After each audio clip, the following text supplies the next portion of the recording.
Well, we've had a lot of stories from West Australia recently. It kind of feels like the West Australian continent, country, whatever they would like to think of themselves as, just can't stay out of the news.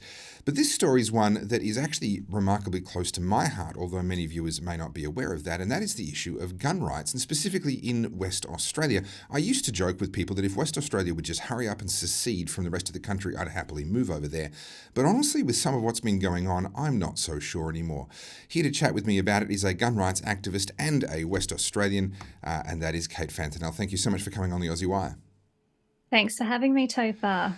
Now, this is an issue that I know is close to your heart as well. I see you've worn the outfit there. You've got your pistols out, sun's out, guns out. For people that aren't aware, what's happening in terms of West Australian legislation around guns at the moment? Well, Western Australia has just had its first gun confiscation since the 1996 Port Arthur gun confiscation. I'm deliberately calling it a gun confiscation and not a buyback because you can't buy back something you never owned in the first place, and the state never owned these firearms. So in Western Australia, the Police Minister and former Premier Mark McGowan, has announced a ban on 56 firearm types and 19 calibers. So this has just finished its first buyback, gun confiscation, since 1996. And the reason behind this was because the police were scared that these firearms would be used to snipe at police and authorities. Now, there's been no evidence to show that these claims were in the making. And these firearms, I have to stress, were legally owned and registered by law-abiding licensed firearm owners. And the biggest group of people affected were veterans, military men who served our country overseas, who participate in long-range shooting as a sport, as a hobby, have just had their guns stripped of them by the Western Australian government. Well, here's a list of the calibers from the Shooters Union of Australia that have now been banned in Western Australia. Now, I find it really interesting. A lot of the rhetoric coming from the West Australian government is that their laws were archaic and outdated and they were 50 years old. But that, of course, makes no account for the fact that the laws were radically changed under the National Firearms Agreement. So whilst West Australia's individual laws may have been 50 years old, it's not as though there hasn't been a crackdown. There most certainly has, with an enormous number of rifles taken off the market and out of collectors' hands and owners' hands in the form of the semi-automatic gun ban that came in after the Port Arthur massacre. What's been the reaction from West Australians? West Australia is recognised as a ruggedly independent state, certainly more so than the rest of Australia. Australia has an image of being ruggedly independent. I would say that we've perhaps proved that wrong in the last few years.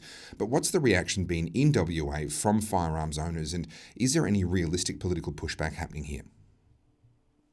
Well, people are offended. We're outraged. The government is painting a section of society as highly suspect and dangerous individuals, all because we participate in the safe, all-ability sport of shooting, or we're hunter-gatherers. We're going out on the weekend and we're sourcing free-range food for our table, or we're pest controlling for farmers and eradicating hundreds and thousands of cats from our landscape. So why is a section of society being punished and targeted by this government? What problem are they trying to solve? Gun violence is low in Australia. We are not a violent country. We've had a few Eureka stockades, a few outbreaks here and there. We've got a little bit of gun crime in terms of illegal guns and criminals protecting the drug trade and the war on drugs, which is a whole other issue. But what problem is the Western Australian government trying to solve by targeting registered firearms that they have approved law-abiding people to own through the WAPOL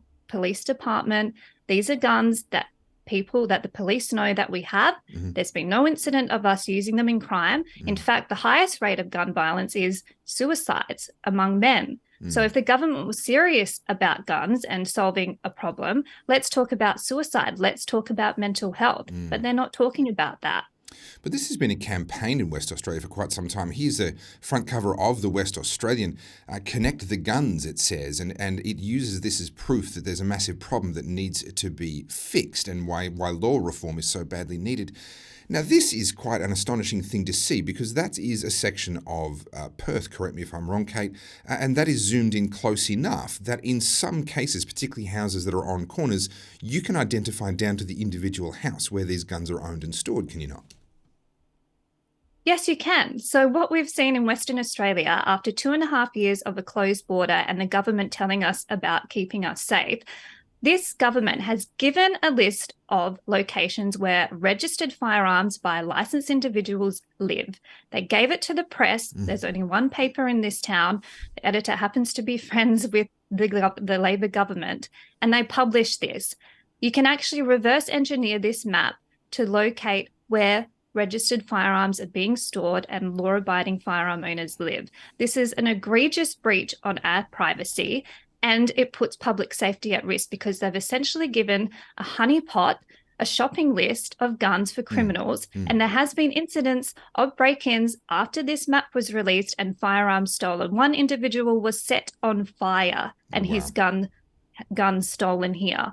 So one has to ask the question, is this government really serious about public safety, or is there something else at play where perhaps the government want the monopoly on guns in society and they don't want the citizens of the state to own firearms? Well, there's plenty of examples of that throughout history, and certainly in Western countries at the moment, the government's claiming that monopoly on violence. But this idea that the ownership of guns itself is the problem, which is what this headline implies, is invalidated by an actual, just zooming out a little bit. This is the wider area of Perth, showing where guns are owned around Perth. Now, this is largely suburban Perth. Obviously, the fringes maybe not so much, but this is largely suburbia, and these are gun owners. Based on this, and given the fear-mongering that I'm seeing in the headlines, Kate, you must be having shootouts over car parking spaces all the time. Well, like I said before, Topher, we are not a violent people, and Western Australians are some of the most kind, caring people I've had the pleasure of living amongst. I've lived in a lot of states now, and I'm proud to call myself a Western Australian. I was out at the range on Sunday. I'm going again tonight, and people just want to be able to participate in their sport of their choosing peacefully and safely and being left alone by the government. What problem is the government trying to solve in stripping law-abiding people of their firearms? And they want to be able to enjoy their sport without having the government publishing their home address and making them a target for criminals. That would be a novel thing, wouldn't it? Well, Kate Fantanel, I wish you all the very best. For my own part, I was briefly in the Army Reserves. I was surrounded by people with loaded weapons. You know what? We never actually shot each other. I've been to the range numerous times in various states, and I've spent time in the US surrounded by people concealed carrying. Never got shot. Never saw anyone get shot. The demonisation of gun owners needs to end. I appreciate your work, and thank you so much for coming on to the Aussie Wire. Thanks, Topher.